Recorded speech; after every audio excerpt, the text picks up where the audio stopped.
The glass walls of Henderson Industries' executive conference room gleamed under the fluorescent lights as my father paced behind the mahogany table, his expensive suit wrinkled from what I assumed had been a sleepless night dealing with whatever crisis had prompted this emergency Sunday morning meeting. Through the floor-to-ceiling windows, the city skyline stretched toward the horizon, a testament to the business empire my grandfather had built from nothing and my father had expanded into a billion-dollar public corporation. I stood outside the conference room holding 2 cups of coffee, one for myself and one I had planned to offer Dad before the meeting began, watching through the transparent walls as my brothers Marcus and David arranged documents and pulled up financial data on the massive wall-mounted screens. Their movements had the urgent efficiency of people dealing with a serious crisis, and their expressions carried the weight of executives who knew their decisions would affect thousands of employees and millions of dollars in shareholder value.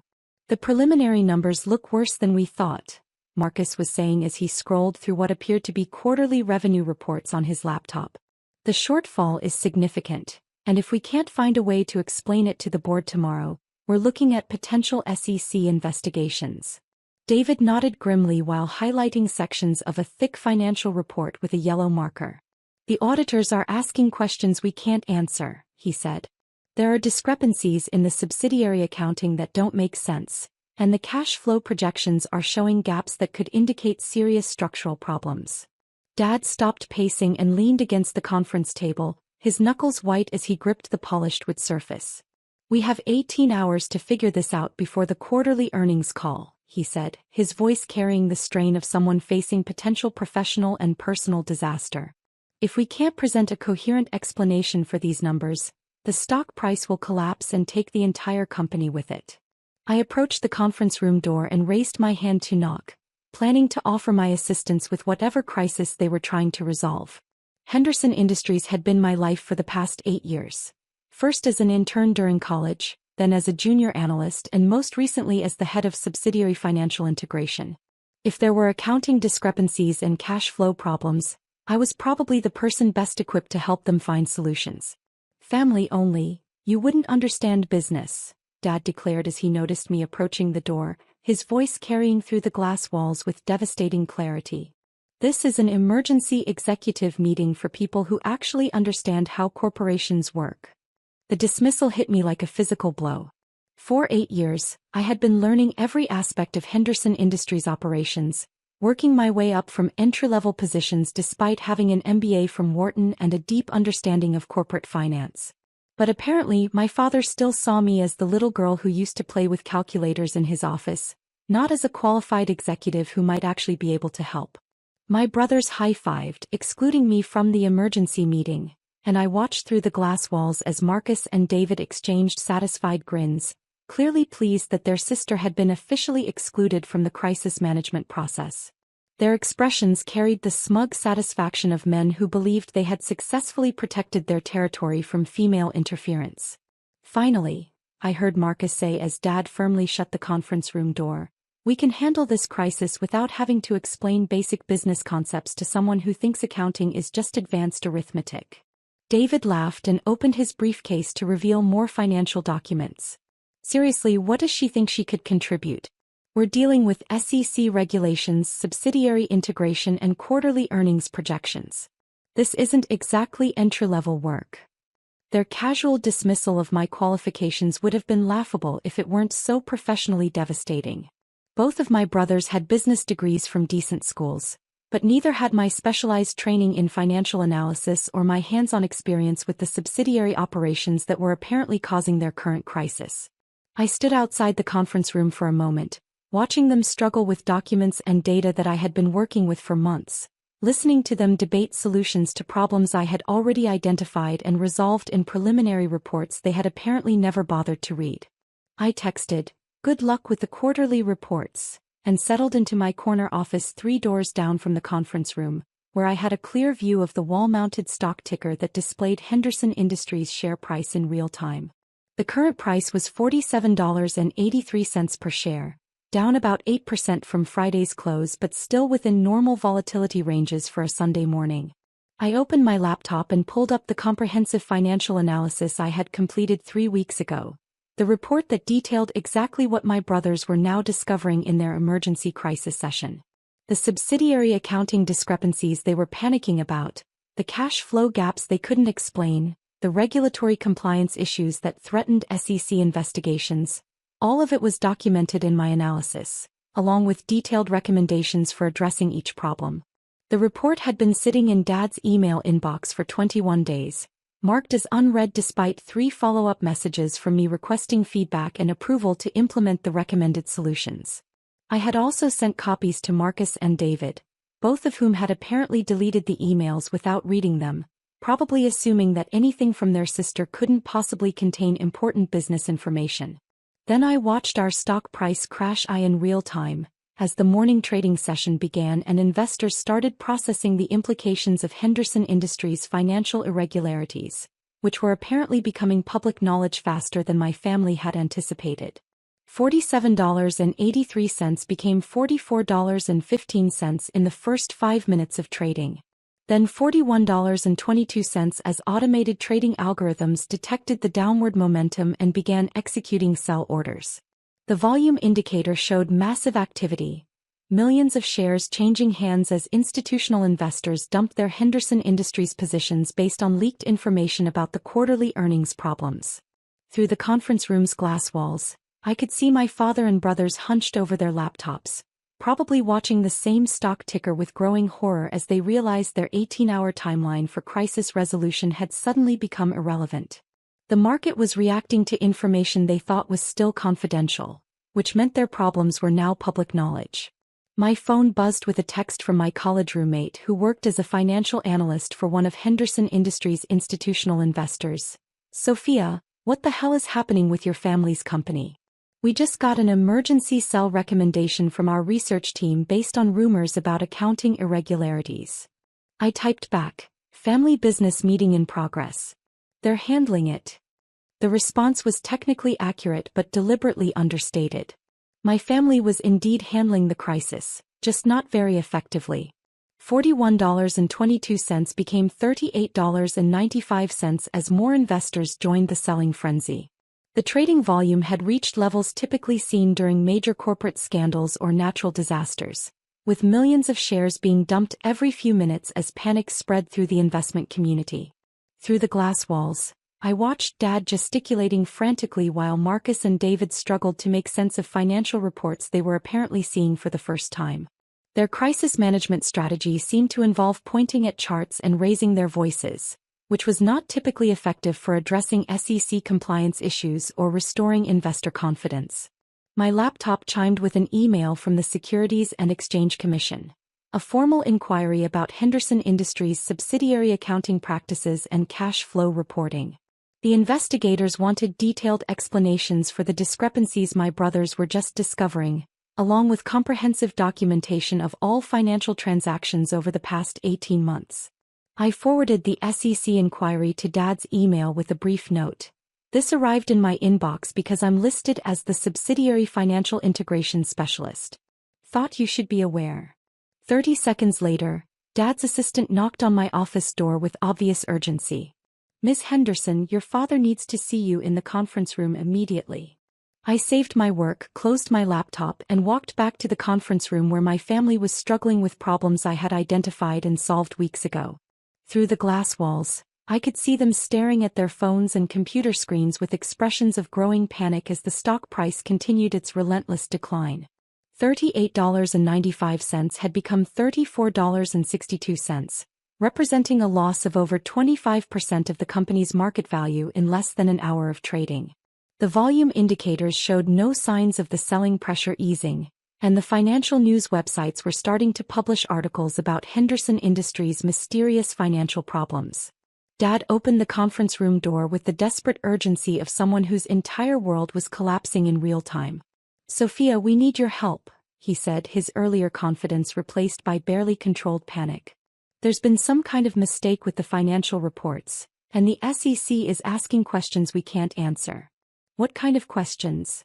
I asked calmly, though I already knew exactly what the SEC wanted to know because I had been preparing for their inquiry for weeks. "They want documentation for subsidiary transactions that don't seem to exist in our main accounting system," Marcus explained frantically. "There are millions of dollars in transfers that aren't properly categorized, and the cash flow statements don't match the subsidiary reports.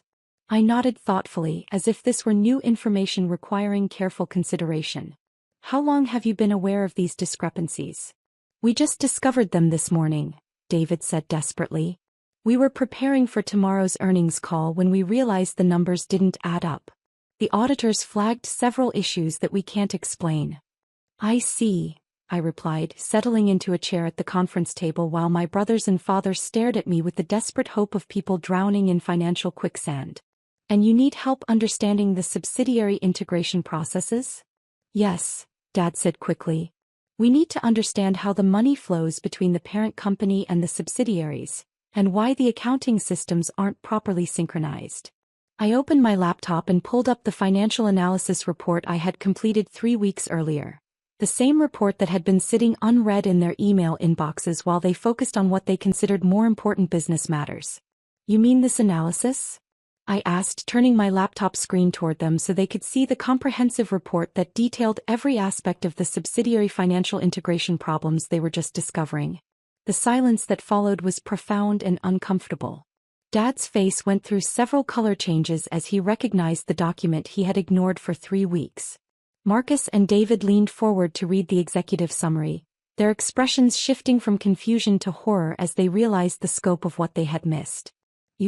You already knew about these problems? Dad asked weakly. I identified them 7 months ago during the routine subsidiary audit, I explained calmly. The accounting discrepancies, the cash flow gaps, the regulatory compliance issues, everything you're panicking about today was documented in my preliminary report last October. Why didn't you tell us?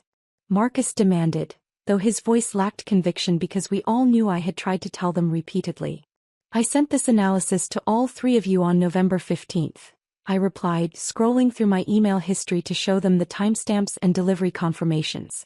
I also sent follow-up messages on November 22nd, December 3rd and December 18th, requesting feedback and approval to implement the recommended solutions. The email trail was damning evidence of their negligence and my diligence. Months of warnings ignored, solutions rejected, expertise dismissed because it came from someone they didn't consider a real business executive. But if you knew about these problems, why didn't you fix them? David asked desperately. Because I don't have authorization to make changes to subsidiary accounting procedures, I explained patiently. Those decisions require executive approval, which I requested multiple times and never received. Dad was staring at his phone, where the stock price had dropped to $31.47 and showed no signs of stabilizing. Henderson Industries was hemorrhaging market value by the minute, and every delay in addressing the crisis made recovery more difficult and expensive. What do we do now? He asked, his voice hollow with the realization that his dismissal of my expertise had potentially cost the family business hundreds of millions of dollars in market capitalization. We implement the solutions I recommended 3 weeks ago, I replied, pulling up the detailed action plan that accompanied my financial analysis. But the timeline is now compressed because the problems are public knowledge instead of internal issues we could have addressed quietly. How long will that take? Marcus asked, clearly hoping for a quick fix that would restore investor confidence before the market closed. If we had started when I first recommended these changes, we could have resolved everything quietly over a period of weeks, I said. Now that the SEC is involved and the stock price is crashing, we're looking at months of intensive remediation work, plus regulatory oversight and probably congressional hearings. The implications were staggering. What could have been a routine internal audit correction had become a public relations disaster that threatened the company's survival and the family's legacy. Sophia, Dad said carefully, we need you to take charge of this situation. We need your expertise to guide us through the SEC investigation and the financial remediation process. The request was both gratifying and infuriating. After months of being dismissed as someone who wouldn't understand business, I was suddenly the only person they trusted to save the company from the consequences of their arrogance and negligence. I can do that, I agreed, but there need to be some changes in how this company operates going forward. What kind of changes? David asked nervously. First, I want immediate promotion to Chief Financial Officer with full authority over all financial operations and subsidiary management, I said. Second, I want a formal apology from all three of you for dismissing my expertise and ignoring my warnings. Third, I want a written guarantee that my recommendations will be taken seriously in the future. The demands were reasonable given the circumstances, but they represented a fundamental shift in family power dynamics that my father and brothers were reluctant to accept. CFO. Marcus repeated weakly. But that's a senior executive position. You don't have the experience. I have more relevant experience than anyone else in this room, I interrupted firmly. I've been managing subsidiary financial integration for 2 years, I have an MBA in corporate finance, and I'm apparently the only person who saw this crisis coming months ago. Dad was still watching the stock price, which had dropped to $28.93 and was approaching levels that would trigger automatic trading halts. Fine, he said desperately. CFO, formal apology, written guarantees, whatever you need. Just fix this before we lose everything. I'll also need a budget for remediation consultants, legal counsel and PR management, I continued. This crisis is going to require significant resources to resolve properly. How much? David asked, though his tone suggested he was prepared to approve any amount that might save the company. Probably $8 to $10 million over the next 6 months, I estimated. Plus potential SEC fines and settlement costs that could reach another $20 million. $30 million in crisis management costs. Money that could have been saved if they had simply read my emails and implemented my recommendations when I first identified the problems. Do it, Dad said without hesitation. Spend whatever it takes. I spent the rest of the day implementing emergency financial controls and preparing documentation for the SEC investigation while my father and brothers watched helplessly as Henderson Industries' stock price stabilized around $26 per share, a loss of nearly 50% of the company's market value in a single day of trading. The financial press was already publishing articles about the Henderson Industries crisis, speculating about family business management failures and the dangers of nepotism in corporate governance. My name was mentioned in several articles as the newly appointed CFO who had been brought in to clean up the mess, though the reporters didn't yet understand that I had been trying to prevent this exact crisis for months. By the time the market closed on Monday, Henderson Industries had lost over $400 million in market capitalization, and the SEC had opened a formal investigation into our financial reporting practices. But the emergency financial controls I implemented had stopped the bleeding, and my preliminary response to the SEC inquiry had bought us time to develop a comprehensive remediation plan.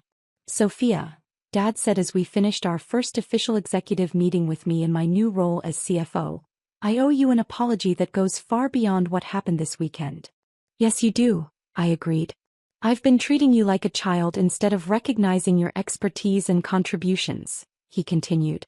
I let my assumptions about gender and family dynamics cloud my judgment about your professional capabilities. Marcus and David nodded their agreement, both of them looking appropriately ashamed of their behavior over the past several months. We almost destroyed everything Grandpa built because we were too arrogant to listen to someone we considered less qualified, Marcus added. That's a mistake we can't afford to make again. No, it isn't, I agreed. Because next time there might not be a way to fix the damage. Over the following 6 months, I led Henderson Industries through the most comprehensive financial remediation in the company's history. We rebuilt our subsidiary accounting systems, implemented new regulatory compliance procedures, and satisfied every SEC requirement while gradually rebuilding investor confidence. The stock price recovered to $38 per share by the end of the year, not quite back to its pre-crisis levels, but respectable given the scope of the problems we had addressed. More importantly, Henderson Industries emerged from the crisis with stronger financial controls and a more professional management structure. And I emerged from the crisis as the CFO of a billion-dollar corporation, with the respect and authority I had earned through expertise rather than family connections. The emergency meeting that had excluded me because I wouldn't understand business had become the catalyst for my rise to the highest levels of corporate leadership. The family members who had dismissed my warnings had learned the cost of ignoring expertise, and the company had learned the value of listening to people based on their knowledge rather than their gender or age. 6 months later, when Henderson Industries reported our best quarterly earnings in company history, Dad made a point of crediting my leadership and financial management in his statement to investors. Our success this quarter reflects the outstanding work of our CFO, Sophia Henderson, whose expertise and strategic vision have transformed our financial operations, he announced during the earnings call. She saw challenges coming before anyone else did, and her solutions have positioned us for long-term growth and stability. It was the recognition I had been seeking for years, earned not through family politics or gender quotas, but through demonstrated competence and professional excellence.